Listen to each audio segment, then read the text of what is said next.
Life can be hard, and we've all faced those moments that seem to stop us dead in our tracks. But what if those moments of difficulty, the bad news, could actually be a springboard for something greater? I'm Cam Garvin, and each week I'll bring you stories of extraordinary resilience and conversations about lives and ideas that are productive. This is the Productive Lives Podcast.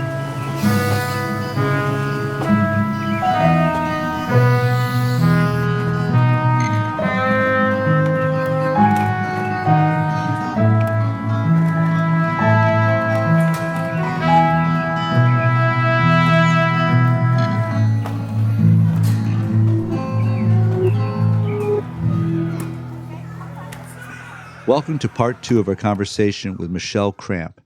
In our last episode, Michele shared the tragic loss of her family. Today, we transition into the road to survival. Michele opens up with incredible honesty about processing grief, how her own past struggles gave her a unique empathy, and how she relies on her faith and community outreach to move forward. Thomas was on the train, and then Christopher and David went to rescue him, I imagine. Yeah. Yeah. His death was ruled suicide, and their deaths were ruled accidental. Trying to help their son and brother. Well, that was heroic, and wow, what a roller coaster of emotions. I'm sure you are still going. It's only been a little bit over a year, right? Mm-hmm. What are some of the emotions you have that surprised you most after all this? Like anger, yeah, hurt. Like, why would you leave us like that? Yeah. I think people that I've met with that had family members committed suicide. It is you don't know what they're going through, right? I can't imagine some of the anguish, but they leave behind people like yourself and the family. That's it's tough. You're angry. I'm sure you're angry at him, angry at system, angry at I'm sure a bunch of things. But that's just natural to be upset. Were you angry with Thomas in a sense, or No, because I knew he was battling, and I knew he wanted help. I knew he'd been going through this. And me, myself, I tried to commit suicide twice. Okay. So I can't be mad at him. I guess part of me maybe sometimes wants to be. Yeah. And just seeing what the kids go through. But I can't, because I know that he was struggling. I know it wasn't his fault. Yeah. No, that's good. Good perspective. Can I ask you what helped you through your suicidal thoughts? How did you get out of that? Praying, seeing what me attempting suicide did to my kids. They're probably giving you, I've seen you on the street, Michele. I've seen you hugging people and encouraging people, and it's probably given you maybe a different empathy or compassion for people, do you think? Yes. When my boys passed away, they knew that I had started the chaplaincy, and it meant so much to me because I knew that they were proud of me. Yeah. And instead of letting this make me spiral backwards, I just got to keep it pushing forward and keep them smiling from heaven. I want to keep them proud. Like, a couple people were worried about, okay, she's going to go back into her addiction. This is going to break her. No, I'm not going to let that break me. Wow. I really appreciate it, Michele, because we've had tragedy in our life, and you want to give up, you want to think of suicide, you want to think of just yourself, and yet if you think of your family and your kids, it gives you a reason to keep moving. And I appreciate your perspective on that and your willingness to do that, because I have seen you in the street smiling at people that need a smile. Tell them about your faith, that need to hear about that. Yeah, if I didn't have my faith, you know what? I think I would have really been in trouble after this. Yeah. How does it affect your faith? I mean, just be honest. How has it affected your walk with the Lord? I pray over everything. I pray through it. I pray in the morning. I pray throughout the day, and I pray at night. And I just thank Him for helping me get through another day of this journey. That's what else? I don't know.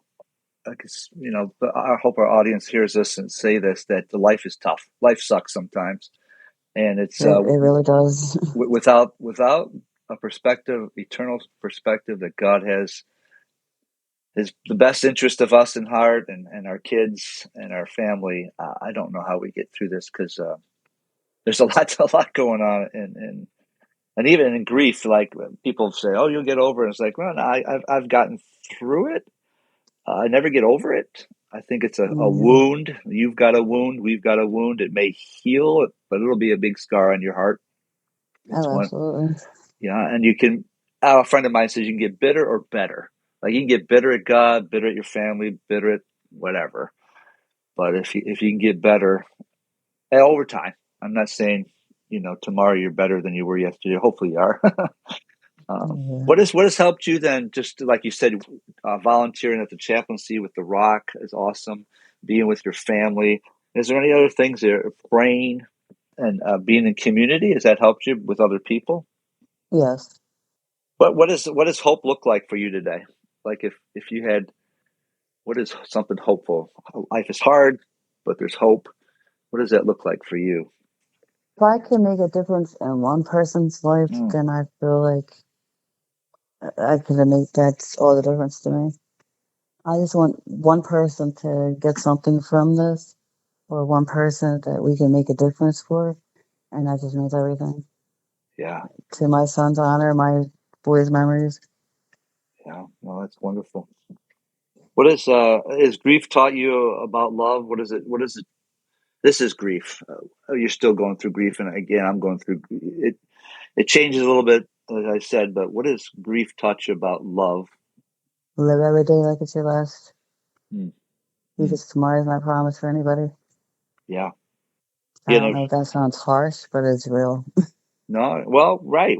You and I are in the go out in the streets of Kensington, and I want to tell our audience that not everybody in Kensington is a drug addict or homeless, but there's people struggling with that.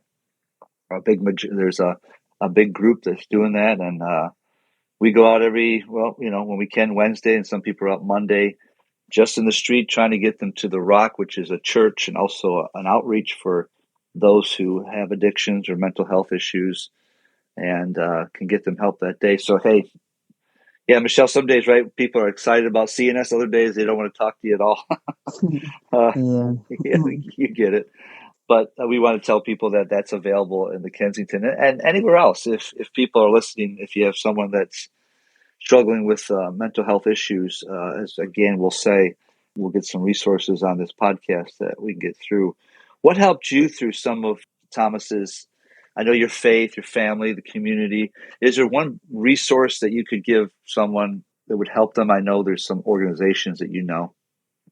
My ex-husband's, they named a outreach program after him. It's Christopher Cramp Dash program, I think it's called. It's Wow. a it's because he was so good with the community and helped people with mental health. He helped people with homelessness. They just need to know that there's different resources, that there is help. They're not alone. Okay, we'll look that up. Yeah, that's awesome. They did that for him, and he was helping people his whole life, right, Yeah. Christopher? Yeah, Hmm.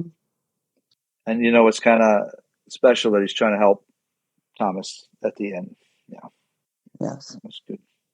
Anything else, Michelle, you like to tell people that would help them? Is there some things you've thought through? And I know this is still kind of fresh. It's in your mind and your heart.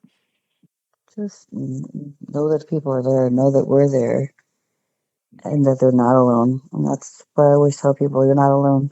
Yeah. Do you think, looking back, you've seen purpose emerge from this pain? Yes. Yeah, helping people out. Yes, definitely. Michelle, if you could talk to David, Thomas, and Christopher today, what would you think you would want people to remember about their life, faith, family, love? What would you want them to remember? What amazing people they were, Hmm. and how much that they love their families. Anything else, Michelle, you'd like to share? Just everybody, just for everybody to keep praying. Thank you. I'm going to end with a scripture. Thank you so much. I know this is not Thank always you. easy. I'm going to end with a scripture from Psalm 40 that helped me, and I think it'll help people just kind of thinking through. And this is David speaking. He said, Psalm 40, I waited patiently for the Lord. He turned to me and heard my cry. He lifted me out of the slimy pit, out of the mud and the mire. He set my feet on a rock and gave me a firm place to stand. He put a new song in my mouth, a hymn of praise to our God. Many will see and fear and put their trust in the Lord. And it just kind of helped me to, I think you cry out, Michele. I cry out. There's people crying out, and he hears you. He hears you. Sometimes it's not the day you want him to hear, but he hears you, and he helps you, get you out of that slimy pit. If it's financial, if it's grief, if it's relationships, he helps you get out of that. And the result, I'll tell you, Michele, it's been a long time before the Lord put a new song in my mouth, but he has. And what's kind of cool, he said, many will see and fear and put their trust in the Lord. And it's not this fear of the Lord, it's this acknowledgement that, like you said, you got to cry out to him. So I want to encourage everybody today with Michele's story to reach out to the resources that she said, and we'll put in the show notes, that the Lord is here in your tragedy, and he wants you to reach out to him. Life isn't perfect, but it's much more enjoyable and have a hope if you know where our loved ones are and the people that we know. Thank you, Michele. I really appreciate you doing this. Thank you so much. Oh, we didn't mention your hair. We should have mentioned your hair. We'll mention it now. Yes. The purple hair is Suicide for, awareness colors. yes, Teal and purple. suicide awareness colors. Perfect. Live every day like it's your last because tomorrow's not promised. Powerful words from Michele Cramp. Michele is a living testimony to turning pain into purpose. Through her chaplaincy work in Kensington and the Christopher Cramp Outreach Program, her family's legacy is helping others to live on. Thank you for listening. Keep praying for one another. And remember, you're never alone. Thank you for listening to the Productive Lives podcast. You can expect new episodes every Monday. And if you like the show, please subscribe and leave a review wherever you get your podcasts. This helps others like you find the show. The Productive Lives podcast is supported by Productive Lives, where our mission is people serving people, and our vision is to motivate people to improve their lives and the lives of others through servant living and leadership. If you want to live a productive life and help improve the lives of others, visit our website for more information, productivelives.org. The Productive Lives podcast is produced by Studio D Podcast Production and hosted by me, Cam Garvin. I'll see you next week for more stories of resilience and conversations about lives and ideas that are productive.